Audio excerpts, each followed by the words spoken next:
की थी, single line के लिए हैश टैग हम यूज़ करते थे एंड मल्टी लाइन के लिए हम अपोस्ट्रोफी या फिर डबल कोट्स हम 3 टाइम्स यूज़ करते थे। उसके बाद हमने किया था आइडेंटिफायर्स क्या हैं। Identifiers are identify is a user define name given to a variable. किसी भी वेरिएबल या कांस्टेंट को हम यूजर डिफाइन यानी कि खुद का एक नेम असाइन करते हैं, that is called what, identifier. And उसके बाद हमने समझा था डिबगिंग क्या है। डिबगिंग एक प्रोसेस है of removing and identifying and removing errors from a computer program. किसी प्रोग्राम से एरर्स को रिमूव करने के प्रोसेस या फिर आइडेंटिफाई करने के प्रोसेस को ही डिबगिंग बोला जाता है। उसके बाद हमने समझा था कि when we are trying to use a variable that has not been assigned a value, this will give an error। अगर हम किसी ऐसे वेरिएबल को यूज़ करने की कोशिश करते हैं जो जिसमें कोई भी वैल्यू असाइन नहीं हुई है, देन वहाँ पर एरर शो होता है। उसके बाद हमने सभी डेटा टाइप्स किए थे पाइथन में, जो भी डेटा टाइप्स यूज़ करते हैं हम, जैसे कि इंटीजर हो गया, boolean, float, complex string, list, tuple, sets, none, dictionary.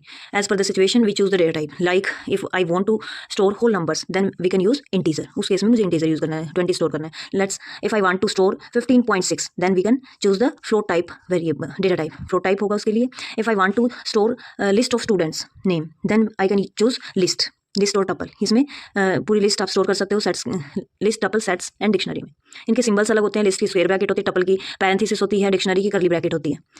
तो ये सब इनके सिंबल से डिफरेंशिएट होते हैं। इनका म्यूटेबल, इम्यूटेबल, ये ऑलरेडी मैंने पूरा एक्सप्लेन किया हुआ डिटेल में।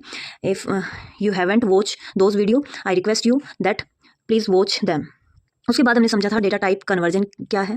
जब भी हमें एक डेटा टाइप को दूसरी डेटा टाइप में कन्वर्ट करना हो then we can do this by 2 method, explicitly और इम्प्लिसिटली। इम्प्लिसिटली जो इंटरप्रेटर अपने आप कर लेता है, इंटरप्रेटर अगर खुद से कर रहा है that is explicitly conversion. Implicit conversion होगा वो। अगर मैं उसके लिए फंक्शन मुझे लिखना पड़ रहा है then this is explicit conversion.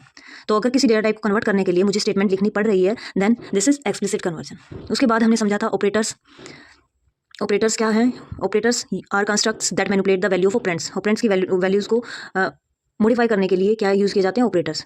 Let's say मुझे क्या करना है, एक्स में इंक्रीमेंट करना है 10 से, तो मैं क्या लिखूंगी, एक्स प्लस 10, तो ये इंक्रीमेंट कर देगा। तो यहाँ पर प्लस क्या है, एक ऑपरेटर है, ऑपरेटर ने क्या किया, इंक्रीमेंट किया 10 से।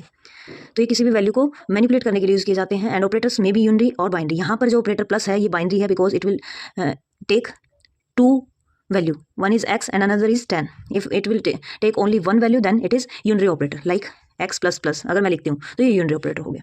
उसके बाद हमने समझा था एक्सप्रेशंस क्या होते हैं। एक्सप्रेशन कम्बिनेशन होते हैं वैल्यू, वेरिएबल्स एंड ऑपरेटर्स का। अगर मैं लिखती हूँ sum equals to x plus 20, तो यहाँ पर देखिए वेरिएबल्स भी यूज़ हुए हैं, कॉन्स्टेंट भी यूज़ हुए हैं, ऑपरेटर भी यूज़ हुआ है। ये एक एक्सप्रेशन है। उसके बाद हमने समझा था इनपुट और प्रिंट फंक्शन का क्या यूज़ है। Input function is use for taking input from user. अगर मैं रन टाइम पर किसी भी यूजर से इनपुट कराना चाहती हूँ value then I can give this statement input. Input function की मदद से हम इनपुट ले सकते हैं। प्रिंट फंक्शन का यूज़ किया जाता है आउटपुट को डिस्प्ले करने के लिए।